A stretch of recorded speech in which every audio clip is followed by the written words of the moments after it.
Moi c'est David Coffer, j'ai 31 ans. 31, ok. Moi je viens de la banlieue parisienne, en France, exactement à Hyères, dans le 91. Alors actuellement ça fait depuis 5 ans que j'habite à Montréal.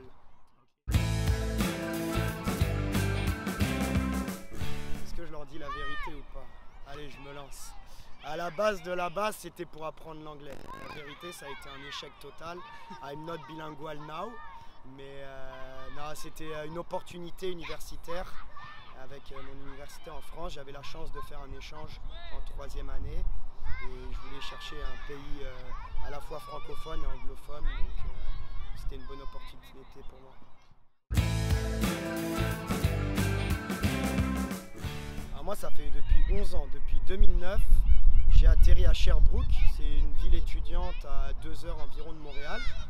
J'ai fait mes études là-bas pendant 5 ans et ensuite j'ai coupé pendant 1 an où je suis parti en voyage et à mon retour je voulais m'installer dans une plus grande ville qui bouge un peu plus et j'ai atterri à Montréal depuis 5 ans.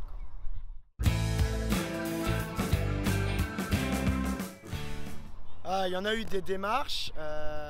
J'ai commencé alors avec un permis d'études pendant 1 an, puisqu'à la base j'étais venu ici simplement pour 2 sessions d'échange.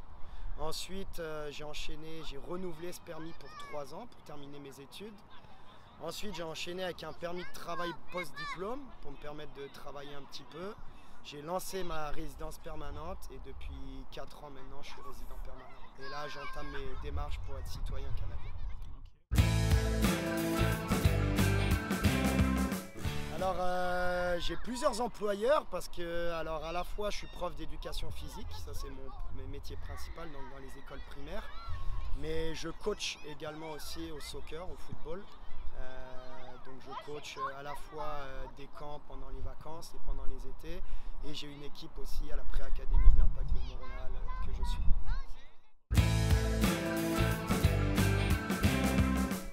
Alors ici ça fonctionne beaucoup par contact et par opportunité. En fait moi j'ai joué dans la ligue universitaire ici pendant 5 ans. C'est ce qu'ils appellent sportif de haut niveau ici, c'est l'une des ligues les plus réputées. Et à travers ce réseau-là, il y a des contacts entre les joueurs des différentes équipes, les coachs, etc. Et j'ai eu la chance d'avoir un des coachs qui travaillait pour l'Impact de Montréal et qui m'a pu me faire rentrer, il m'a testé, ça s'est bien passé. Puis après, au fur et à mesure, si on arrive à faire ses preuves, on arrive à monter un petit peu en grade. Et pour être prof de sport, j'ai continué à suivre mon cursus scolaire. Donc j'avais fait 2 ans en France et j'ai complété avec 3 années universitaires ici. D'un point de vue humain, je dirais le Québec, avec sa chaleur humaine, vraiment incroyable. Puis c'est vraiment une belle terre d'accueil, ils m'ont tellement donné. Maintenant, en termes de paysage, j'ai eu la chance d'aller du côté de l'Ouest canadien, avec les Rocheuses, du côté de Vancouver, des parcs nationaux comme Banff, Whistler. C'est vraiment incroyable, là où vous pouvez voir des ours, des lacs, des montagnes. Et je suis allé dans un endroit aussi un peu particulier, c'est dans les territoires du Nord-Ouest, du côté de Yellowknife. C'est très loin d'ici. Peu de gens y vont, mais là-bas il y a des aurores boréales. Donc ça a été un petit coup de cœur.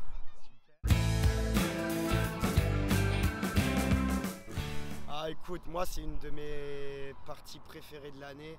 Parce que la neige, ça donne une ambiance. Puis tu peux aller skier, il y a des montagnes proches de la ville, les week-ends, les fins de semaine, on s'en va faire des sorties en raquettes avec les amis après le travail. On chausse nos patins de hockey, on va faire une petite partie sur la patinoire. Si tu es actif et que tu aimes les activités, incroyable.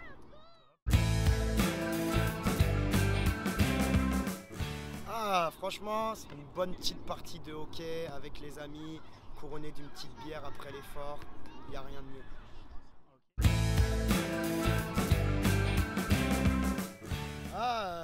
Pour de vrai, écoute, j'ai vraiment eu de la chance parce que j'ai vraiment été très bien pris en charge très rapidement.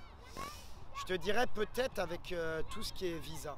C'est-à-dire que j'avais envie de... Très rapidement, je me suis rendu compte que j'avais envie de rester parce que j'adorais l'expérience que j'étais en train de vivre. Et ça a été un peu compliqué de savoir quelle démarche faire pour rester. Après, en faisant des recherches et avec de l'aide, on finit toujours par y arriver. Forcément, en premier lieu, la famille, hein, c'est important. Puis c'est sûr que surtout pour les anniversaires, pour les fêtes, Skype, c'est pas la même chose que de les voir en vrai. Mais bon, on se crée une famille ici aussi, puis on arrive à faire face.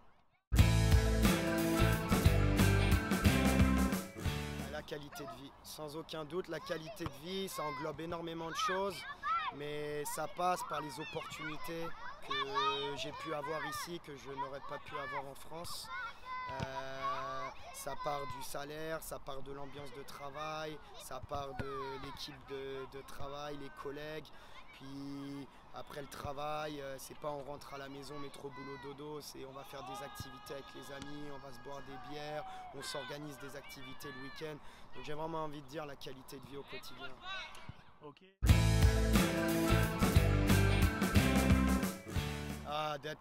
D'avoir pris une voiture avec des gens que j'ai rencontrés à l'aéroport à Calgary, que je ne connaissais pas, de décider de rouler pendant 23 heures de route, de s'arrêter en plein milieu de la route, de se poser sur le toit de la voiture, de s'allonger sur le toit de la voiture et d'observer des aurores boréales, de descendre de la voiture, d'aller se claquer une petite pisse en face d'un troupeau de bisons. Je vous le jure, il n'y a rien de mieux. Génial. Sans hésitation, je dirais Vancouver.